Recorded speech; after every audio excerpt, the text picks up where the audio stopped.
ജാമ്യമാണ് നിയമം, തടവ് അപവാദമാണ് എന്ന അടിസ്ഥാന സിദ്ധാന്തം നീതിന്യായ കോടതികൾ സാഹചര്യത്തിനനുസരിച്ച് മറക്കുന്നുണ്ടോ എന്ന സംശയങ്ങൾ ബലപ്പെടുന്നു.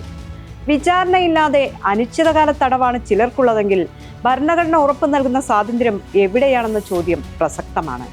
പൗരത്വ സമരം നയിച്ച JNU വിദ്യാർത്ഥി നേതാക്കളായ ഉമർ ഖാലിദിനും ഷർജിൽ ഇമാമിനും ജാമ്യം നിഷേധിച്ച സുപ്രീം കോടതി തൊട്ടടുത്ത ദിവസമാണ് കടുത്ത ജാമ്യ വ്യവസ്ഥയുള്ള PMLA കേസിലെ പ്രതി അംടെക് പ്രൊമോട്ടർ അരവിന്ദ് ദാമിന് ജാമ്യം അനുവദിച്ചത്.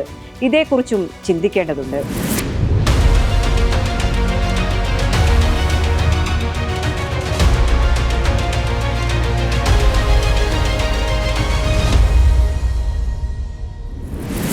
വിമർശക ശബ്ദങ്ങളെ ഭയപ്പെടുത്താൻ UAPA പോലുള്ള അതികഠിന നിയമങ്ങൾ ഉപയോഗിക്കുകയും അത് കോടതികൾ അംഗീകരിക്കുകയും ചെയ്യുമ്പോൾ നീതി തന്നെ തടവിലാകുന്ന പല സാഹചര്യങ്ങളും രാജ്യത്തുണ്ട്.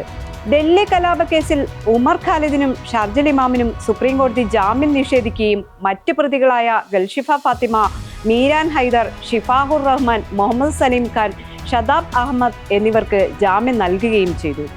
ഉമറിനും ഷർജിലിനുമെതിരായ കുറ്റാരോപണങ്ങൾ ഗൗരവമുള്ളതാണെന്നും അവരുടെ പ്രവർത്തനങ്ങൾ ഭീകരവാദ പ്രവർത്തനമാണെന്ന് പ്രഥമ ദൃഷ്ട്യാ വിശ്വസിക്കാൻ കാരണമുണ്ടെന്നുമാണ് കോടതി പറഞ്ഞത്. ഇരുവരും 5 വർഷമായി ജയിലിൽ കഴിയുകയാണെന്നും വിചാരണ എങ്ങും എത്തിയിട്ടില്ലെന്നുമുള്ള കാര്യം കോടതി പരിഗണിച്ചില്ല. സുപ്രീം കോടതിയുടെ ഈ നിലപാട് മുൻകാല വിധികൾക്ക് വിരുദ്ധമാണെന്ന ആക്ഷേപമുണ്ട്. കുറ്റത്തിന്റെ ഗൗരവം ജാമ്യം നിഷേധിക്കാൻ ഏക കാരണമാകരുത് എന്നത് ഇന്ത്യൻ ജാമ്യ നിയമത്തിന്റെ അടിസ്ഥാന സിദ്ധാന്തമാണ്. 1977 രാജസ്ഥാൻ സർക്കാരും ബാൽചന്ദും തമ്മിലുള്ള കേസിൽ ഇക്കാര്യം സുപ്രീം കോടതി വ്യക്തമാക്കിയിട്ടുണ്ട്. സഞ്ജയ് ചന്ദ്ര കേസിൽ 2012 അർണേഷ് കുമാർ കേസിൽ 2014 സുപ്രീം കോടതി ഇത് തന്നെ ആവർത്തിക്കുകയും ചെയ്തു.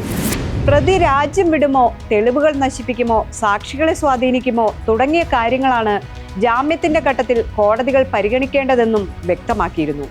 ഉമർ ഖാലിദിനും ഷർജിൽ ഇമാമിനും ജാമ്യം നിഷേധിച്ച തൊട്ടടുത്ത ദിവസമാണ് വേഗത്തിലുള്ള വിചാരണ ഏതൊരു പ്രതിയുടെയും മൗലികാവകാശമാണെന്നും ആരോപിച്ച കുറ്റകൃത്യത്തിന്റെ കടുപ്പം പറഞ്ഞ് ആ മൗലികാവകാശം നിഷേധിക്കാനാവില്ലെന്നും വ്യക്തമാക്കി സുപ്രീം കോടതിയുടെ മറ്റൊരു ബെഞ്ച് 16 മാസത്തെ ജയിൽവാസം കണക്കിലെടുത്ത് വ്യവസായിയായ അരവിന്ദ് ദാമിന് ജാമ്യം അനുവദിച്ചത്.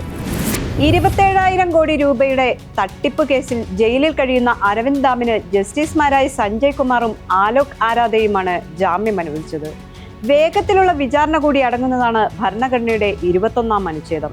വിചാരണയില്ലാത്ത തടവ് ഭരണഘടന ഉറപ്പു നൽകുന്ന വ്യക്തി സ്വാതന്ത്ര്യത്തിന്റെ നിഷേധമാണെന്നതിൽ കോടതികൾ വ്യത്യസ്ത സാഹചര്യങ്ങളിൽ വ്യത്യസ്ത അഭിപ്രായം സ്വീകരിക്കുന്നത് ആശങ്കപ്പെടേണ്ടതാണ്.